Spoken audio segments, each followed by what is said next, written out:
তাই সেই শ্রীরাম বৃন্দাবনে যাওয়ার জন্য মন কাঁদে না? কতবার মনটা আটকে ওঠে যে কবে রাধারানী আমরা তোমায় দর্শন করব।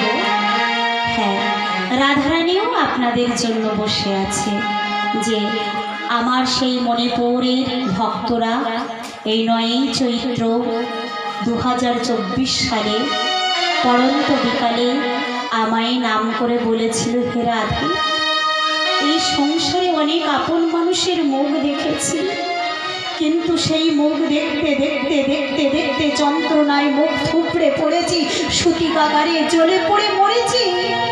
প্রতিনিয়ত সংসারের দাবা নলে, তাই এই সংসারে আর শোক চাই না রাধারানী। কবে তোমার সুন্দর ওই চেত দর্পণ মার্জন আমার হৃদয় চিত্তরূপ মার্জন করে তুমি তোমার নামে রুচি করবে? তোমায় দেখবো কবে? শুনেছি তোমার শ্রীরাম বৃন্দাবনে শ্যামকুণ্ড, রাধাকুণ্ড, গিরি গোবর্ধনে কাজল কুণ্ড আছে।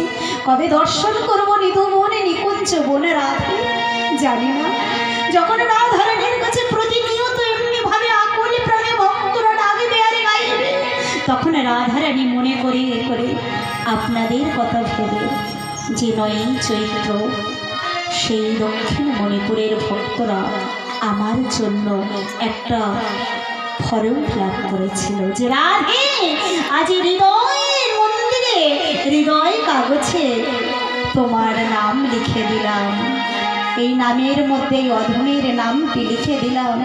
যদি একেবারে পারো তাহলে তোমার সময় অবসর হলে, তোমার শত শত কাজের ফাঁকে তোমার অবসর যদি হয়, তাহলে ক্ষণতরে ক্ষণিকের তরে তুমি আমার হৃদয় আকাশে এসে দাঁড়িও আর আমার এই নামটি লেখা তুমি পড়ে নিও। আর পারে যদি একটু কৃপা করে রাধে, আমি বৃন্দাবনবাসী হতে চাই রাধে। এসেছে বুঝিনি বাঁকা কালো সখা, হরি বল হরি বল তাই গৌরী প্রেম। এসেছে বুঝিনি বাঁকা কালো সখা, দিগবিয়া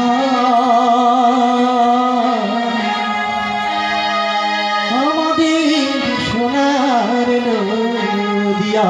হরি বল।